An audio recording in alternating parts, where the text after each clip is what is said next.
चंद दिन पहले की बात है। मेरी 12 साला बेटी किन्जा ईमान मुझसे पैसे लेकर हस्बे मामूल हंसती मुस्कुराती मोहल्ले की दुकान पर अपने खाने की चीज़ें लेने गई।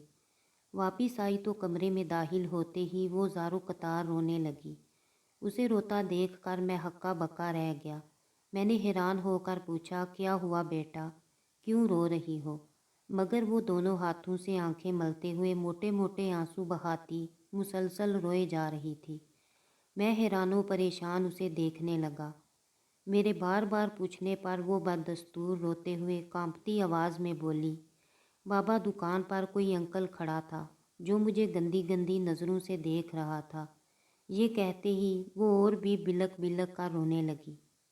मैं उसकी बात सुनकर शशतर रह गया। ये किसी मर्द का मेरी बेटी को दिया हुआ पहला आंसू था। मैंने आंसू बहाती अपनी बेटी किन्जा ईमान को गौर से देखा, जो रोते हुए कांपती जा रही थी और मुझे मजलूमों की तरह रहम तलब नज़रों से यूं देख रही थी कि बाबा मुझे हस्बे मामूल अभी गले लगाकर खूब प्यार करेंगे और हौसला देंगे। मगर सच्ची बात यह है कि मैंने बेटी को ना तो गले लगाकर प्यार किया और ना ही दुकानदार के पास भागा भागा गया कि देखूं तो वो कौन घटिया अंकल था, क्योंकि मेरे दिमाग में कुछ और ही चल रहा था।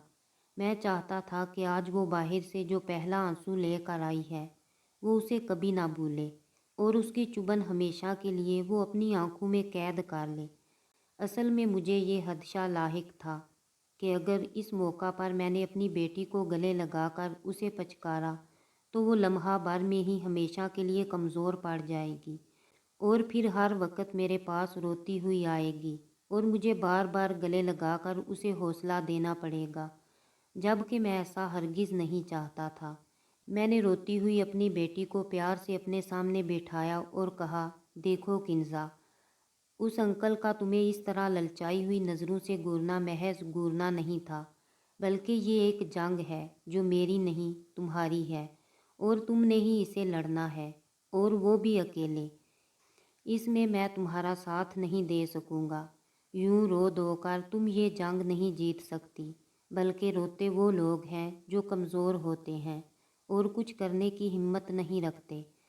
अगर तुम कमज़ोर हो और कुछ नहीं कर सकती तो ये लो टिशू और इधर कोने में बैठकर जी भर के आंसू बहाती जाओ।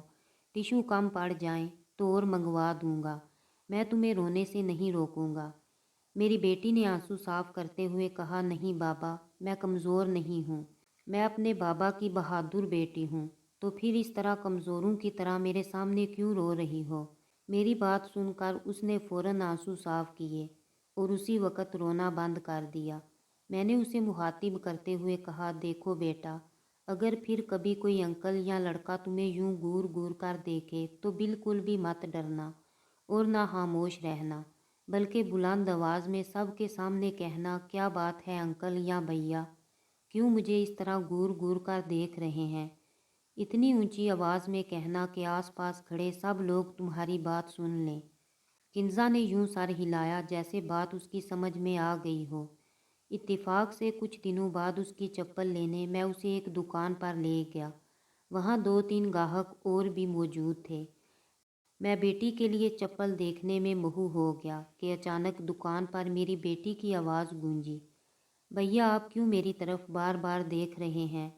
मैंने चौंक कर देखा तो मेरी बेटी साथ ही खड़े एक 20-22 साला लड़के से मुखातिब थी, जो यकीनन जूते खरीदने आया था। वहाँ खड़े सभी लोग उस लड़की की तरफ देखने लगे, जबकि उसके चेहरे का एक रंग आ रहा था और दूसरा जा रहा था। मैंने उस लड़के को चुभती निगाहों से घूर कर देखा तो वो और भी सटपटा गया। दुकानदार ने मामला भांप लिया और फ़ौरन उस लड़के को वहाँ से चलता किया। मैंने मुस्कुराते हुए बेटी की तरफ देखा तो वो मुझे फातिहाना अंदाज में यूं देख रही थी जैसे उसने अपनी ज़िंदगी की पहली जंग जीत ली हो।